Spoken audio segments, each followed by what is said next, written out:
네, 해랑신보살이라는 분이 체험한 연불 감흥입니다. 해랑신보살은 연불을 하는 사람으로서 부처님의 불력, 부처님의 공덕을 조금도 의심하지 않고 아주 순수한 사람이었어요. 그리고 스님들에게 자세히 들은 그 연불 법문을 자세히 기억하고 이걸 간단 명료하게 연불 수행이라는 것은 이렇게 하는 것이다, 이렇게 자기가 알기 쉽게 다시 정리해가지고 믿음으로 딱 정립해가지고 연불을 하는 사람이었어요. 또한 자신이 배운 여러 가지 방편들을 여러 가지 배웠잖아요. 뭐 불교에서 배우는 게 참 많잖아요. 다 뒤로 미루고 오직 다른 수행과 연불을 혼합하지 않고 오직 연불에만 모든 것을 몰입을 했던 분입니다. 그래서 자기 스스로 생각하기를 내가 비록 바보가 된다 하더라도 연불로 자성불을 보는 것이 훨씬 더 낫다라고 이렇게 자기 스스로에게 결의를 했어요.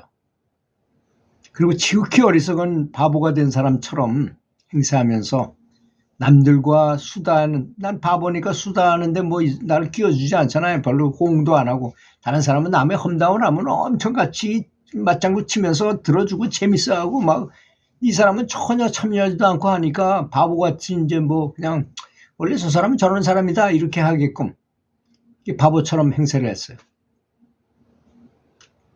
그녀의 마음속에는 연불은 어떤 체험이 중요한 것이 아니라 지극히 평범하고 꾸준히 연불을 이어감이 훨씬 더 중요하다고 생각하는 것 뿐이었습니다. 그렇게 아주 확고하게 딱 정해져 있는 거죠. 뭐 옆에 있는 도반들이 뭘 봐고 뭘 어떻게 했다 하더라도 날아다니고 몸에서 벌레가 나오고 여러 가지 얘기를 한다 하더라도 그 흔들림이 없었어요. 그녀는 지나치게 신묘한 무엇인가를 구하지도 않았고 그저 돌부처처럼 말없이 성실하게 오직 연불만 했습니다. 특히 그녀는 말로 하는 칙명연불을 한 게 아니라 연불선을 했기 때문에 다른 사람들이 그 앉아서 뭔가 하고 있긴 있는 것 같은데 뭘 했는지 모르게 그렇게 한 거죠. 어떤 다른 심오한 도리를 애써서 찾는 것보다는 부처님께서 확실하게 말씀하신 평상적인 이 연불의 진리를 추구했던 것입니다. 연불은 큰 학문이 필요합니까? 학문적이지 않습니다. 오직 신앙심이 더 중요하다고 생각했어요. 이 보살은.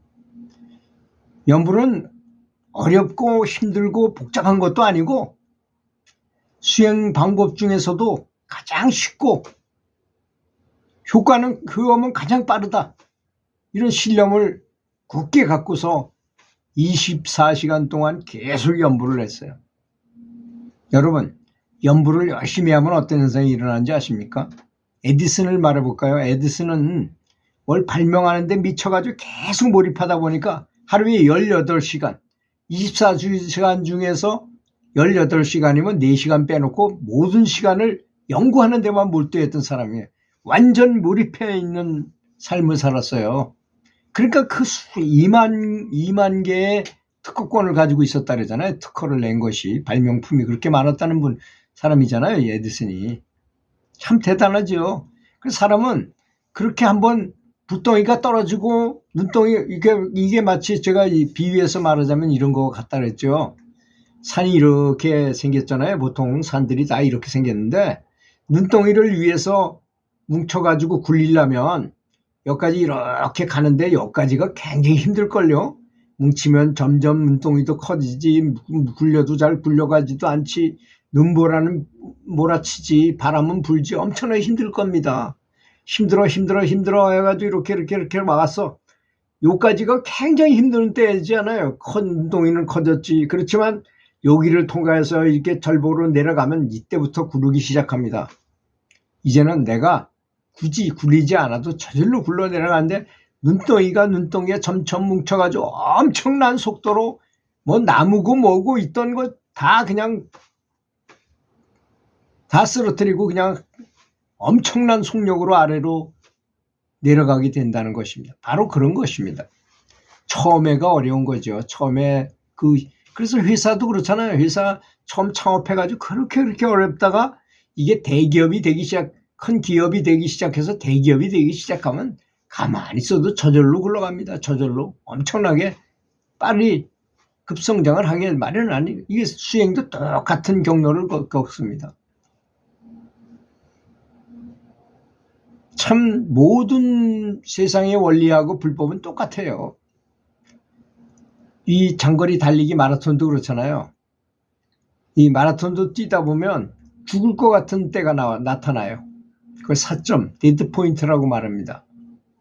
그게 왜 그럴까요? 사람은 숨을 미리 쉬어가지고 뛰는 게 아니고 뛰었기 때문에 숨이 차가지고 숨을 헐떡헐떡 가지고 산소가 부족하니까 산소를 막 집어넣어야 돼. 산소 섭취량이라 그래요, 그걸. 그리고 산소에 빚을 진다 해서 산소 부채량이라고 말해요. 숨을 뛰니까 숨이 부족하니까 숨을 막 쉬게 되잖아요. 근데 극도로 부채량이 늘어날 때가 있겠죠. 회사의 빚이 이렇게 많아질 때가 있을 거 아닙니까? 정말 사람이 죽을 것 같이 힘들 때가 있어요. 회사 하는 분들은 다 그런 거 겪었지, 안 겪고 처음서부터 잘 된 데는 단 한 명도 없다는 게 이게 이 세상의 원리인 것입니다. 법칙이에요. 연불하다가 큰 도를 깨우친 사람들이 그냥 평범하게 처음서부터 편하게 잘 됐을 것 같아요. 아닙니다. 아까 눈덩이 굴리는 것처럼 여기까지는 정말 죽을 힘을 다해서 갔던 것입니다. 그래서 이 보살님이 수행 방법 중에서 가장 쉽고 빠르고 간단한 방법이라고 생각하면서 그걸 딱 정해 놓고서는 그 다음부터 24시간 내내 연불에 그냥 몰입을 해버린 거죠. 연불은 번거로운 여러 가지 잡다한 생각을 말로 하는 걸 싫어하게 되고, 많은 사람들에게 연불에 대해서 말하는 것은 아주 좋아하게 돼요. 연불에 대해서 얘기하면 내가 관심을 갖고 있는 걸 얘기해봐요. 얼마나 좋겠습니까? 그래서 도반을 만나거나 연불하는 사람들을 만나면 너무 반가운 거예요. 할 얘기도 많고, 농사꾼은 농사끼리 만나면 농사 얘기합니다. 선생님들을 만나면 학생들 가르치는 얘기하는 거죠. 당연히 연불하는 도반을 만나면 연불에 대해서 얘기할 거 아니겠습니까? 그리고 다른 사람한테 이 좋은 거를 알려주려고 굉장히 노력하게 마련인 것입니다.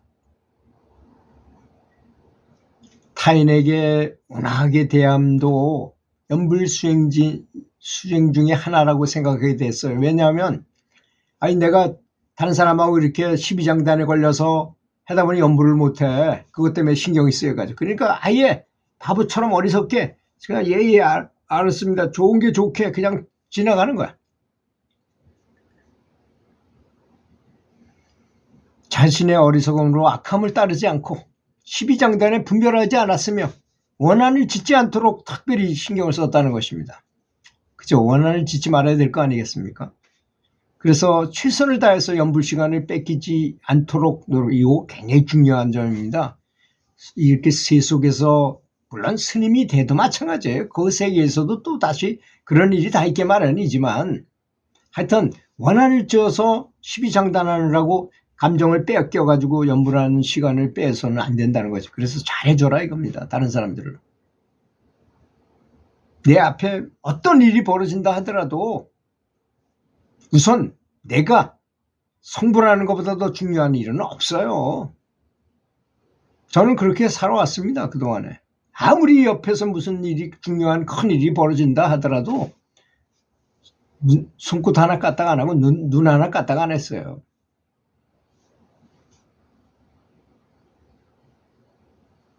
굉장히 중요한 요소인 것입니다. 그래서 다른 사람한테 잘해줘야 돼. 연불하는 시간을 확보하기 위해서 사람들을 존중하고 사랑과 화목으로 감사하게 대하도록 했어요. 그럼 12장대는 일어날 수가 없잖아요. 연부를 하고 얻은 법피선열로 항상 큰 기쁨을 가지고 생활하면서 타인에게도 그 기쁨을 후하게 보내주었어요. 항상 내가 가진 그 기쁨처럼 당신도 기뻐해 주십시오 하고 기도해주고 매사를 감사하고 사람들을 공경하고 부처님처럼 되었으니 부처님의 뒤에 자비심을 더욱 더 키우고 기르면서 연부를 하게 되었던 것입니다. 연부를 많이 하면요 저절로 겸손한 마음이 저절로 생깁니다.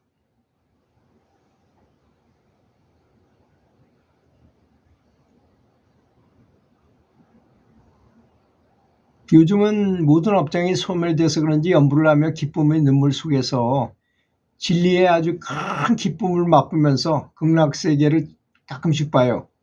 그 아주 장엄한 광경을 자주 보고 아주 신기막측한 체험이 아주 많다고 합니다.